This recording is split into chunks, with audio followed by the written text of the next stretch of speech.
For the first time in its life, this chick is alone.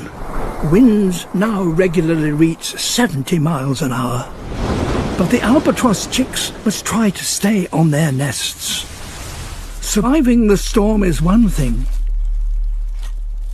But now, off the nest in these freezing temperatures, this chick has just hours to live. The brutal conditions have taken their toll.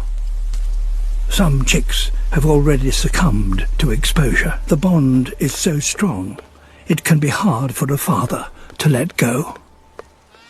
More parents are returning to the colony. Something is not right. The nest should not be empty. The chick is actually right below its parent, but because it's not on the nest, the parent doesn't recognize it. And doesn't help it. Strangely perhaps, these albatross do not recognize their chicks by sight, sound or smell. They identify them by finding them on the nest. If it is to survive, the chick will have to get back on the nest by itself. The chick has made it.